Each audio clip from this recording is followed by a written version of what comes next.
صحیح بخاری کی روایت ہے کہ اللہ ارشاد فرماتا ہے جس نے میرے ولی کے ساتھ عداوت رکھی میرا اس کے ساتھ اعلان جنگ ہے۔ تو پھر کتنا حساس معاملہ ہو گیا جب ولی کی عداوت، ولی کی دشمنی، اللہ سے دشمنی قرار پائی کہ اب اس کا میرے ساتھ اعلان جنگ ہے، تو اب پھر ہمارے لیے ضروری ہو گیا کہ ولی کو پہچانے کہ ولی ہے کون، کہیں ہم اس کی مخالفت نہ کر بیٹھیں اور ہم اللہ جل شانہ کے قہر و غضب کا شکار نہ ہو جائیں۔ تو یہاں اسی حدیث میں جو بخاری کی میں نے آپ کے سامنے رکھی کہ میرا بندہ فرائض کی ادائیگی کے بعد کثرت نوافل سے میرا قرب حاصل کر لیتا ہے، پھر آنکھیں اس کی ہوتی ہیں، قوتیں میں ڈال دیتا ہوں، ہاتھ اس کے ہوتے ہیں لیکن پکڑنے کی توانائی خاص اس میں ڈال دی جاتی ہے۔ فَكُنْتُ سَمْعَهُ الَّذِي يَسْمَعُ بِهِ، کان اس کے ہوتے ہیں لیکن وہ میری اس دی ہوئی خاص قوت سے سنتا ہے۔ ہاتھ اس کے ہوتے ہیں لیکن پکڑائی کی قوت خاص طور کے اوپر میں اس میں ڈال دے۔ پاؤں اس کے ہوتے ہیں لیکن وہ میری عطا کردہ خاص قوت سے چلتا ہے۔ آصف بن برخیہ آنے واحد کے اندر تخت بلقیس لے آیا کہ نہ لے آیا؟ قرآن نے بیان کیا نا، آنے واحد میں 1 مہینہ جاتے ہوئے لگتا تھا، 1 مہینہ آتے ہوئے لگتا تھا۔ حضرت سلیمان علیہ السلام نے کہا کہ بلقیس آ رہی ہے، بس وہ شہر سے باہر پہنچ گئی ہے، تو کوئی ہے جو اس کا تخت لے کر آئے، اس کے آنے سے پہلے حاضر کر دے۔ اور وہ تخت مکفل کر کے آئی تھی، 60 ہاتھ چوڑا تھا، 80 ہاتھ لمبا تھا اور کئی ہاتھ موٹا تھا۔ تو کہا کوئی ہے جو اس کے آنے سے پہلے لے آئے؟ قال عفریت من الجن، ایک جن کھڑا ہو گیا، کہا حضور میں لے آتا ہوں۔ کب لاؤ گے؟ کہا کہ مجلس برخاست ہونے سے پہلے پہلے تخت آ جائے گا۔ بڑی بات تھی، لیکن رسول اللہ نے کہا نہیں، مجھے اس سے بھی پہلے چاہیے۔ کیا شان ہے، پیغمبر تھے، کہا مجھے اس سے بھی پہلے چاہیے۔ تو پھر کیا ہوا؟ قرآن پڑھیے، قال الذی عندہ علم من الکتاب، جس کے پاس کتاب اللہ کے علم کا کچھ حصہ تھا۔ زبور ساری کا عالم نہیں تھا، زبور کی کچھ آیتوں کا عالم تھا۔ اس نے کہا انا آتی کا بہ، جی حضور میں لے آتا ہوں۔ یہ تو دوپہر تک لا رہا ہے، تم کب لاؤ گے؟ کہا قبل ان یرتد الیک طرفک، آپ آنکھ بعد میں جھپکیں گے، تخت پہلے پڑا ہوگا۔ یہ قرآن نے کہا ہے نا۔ اور ابھی حضرت سلیمان نے آنکھ جھپکی نہیں تھی تو تخت سامنے پڑا تھا۔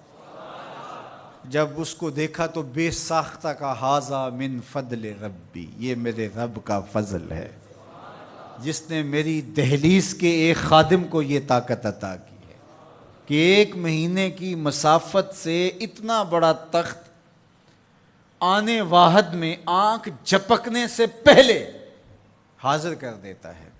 آنا آتی کا بے ہی، لفظ سنیے، آنا میں، آتی کا آتا ہوں، بے ہی اس کو ساتھ لے کے، یعنی میں ابھی گیا اور ابھی آیا اور تخت بھی لے آیا، اور وہ وہاں سے غائب بھی دکھائی نہیں دیا اور تخت بھی وہاں موجود تھا۔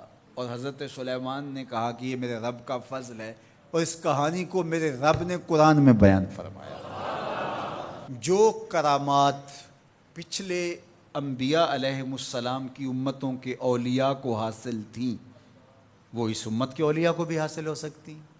جس طرح حضور نبیوں سے افضل ہیں، حضور کی امت باقی امتوں سے، اور حضور کی امت کے اولیاء باقی امتوں کے اولیاء سے افضل ہیں۔ تو جب ان کی یہ کرامت ہو سکتی ہے کہ آنے واحد میں تخت بلقیس لا سکتے ہیں، تو اگر اس امت کے کسی ولی کی ایسی کرامت بیان کی جائے تو اس میں طبیعت میں بے چینی کیوں پیدا ہو؟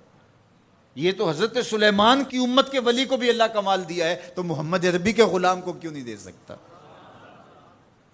تو جو حضرت شاہ نقشبند بخاری علیہ رحمہ کا ذکر کیا جاتا ہے کہ جب آپ کی خادمہ کو اور آپ سے عقیدت کا دھم بھرنے والی خاتون کو کابل میں محل کی چھت سے دھکا دے دیا گیا، اور جب وہ نیچے پہنچی تو حضرت شاہ نقشبند بخاری علیہ رحمہ نے اس کو جو ہے وہ آسانی کے ساتھ زمین پہ رکھ دیا، تو حیرت سے آنکھیں پھٹی رہ جاتی ہیں اور پوچھتی ہیں کہ آپ کب آئے، آپ تو بخارے میں تھے؟ تو برجستہ بولتے ہیں تو از چبارہ آمدی من از بخارا آمدن، تو چبارے سے چل پڑی تھی، میں بخارے سے چل پڑا تھا۔ تو یہ حضور کے غلاموں کی شان ہے، اور یہ کوئی جو ہے وہ بعید نہیں ہے۔ باقی رہی بات یہ عقل نہیں مانتی، تو معجزہ اور کرامت ہوتے ہی وہی ہیں جو عقل انسانی کو عاجز کر دیں۔ جو عقل میں آ جائے وہ تو فن ہوگا۔ ما یعجز بہ العقل، عقل کی جہاں پہنچ نہ ہو، جو ظاہری اسباب سے ماورا ہو، جو چیزیں ما فوق الفطرت ہوں، تو انہیں ہی تو کرامت، قدرت یا معجزہ کہا جاتا ہے۔ اور اگر وہ عقل اور فہم اور ادراک میں آ جائیں تو پھر جو ہے وہ کیا ہو۔ تو اس کی نظیر ہمارے پاس قرآن میں موجود ہے۔ اب اللہ کا ولی کون ہوگا؟ حضور علیہ السلام سے پوچھا گیا، ابن مردوی اور باقی لوگوں نے روایت کیا کہ حضور ولی کون ہے؟ تو حضور علیہ السلام نے ارشاد فرمایا، اذا رؤوا ذکر اللہ، جس کو دیکھو خدا یاد آ جائے، جس کو دیکھنے سے رب یاد آ جائے، جس شخص کی صحبت میں بیٹھ کے رغبت دنیا کم ہو اور رغبت آخرت بڑھ جائے، اس کی صحبت غنیمت سمجھ۔ اچھا، قرآن نے جو ولی کی علامت بیان فرمائی وہ یہ ہے، الذین آمنوا وکانوا یتقون، یعنی ولی کی جو علامتیں ہیں وہ ایمان اور تقوی ہے۔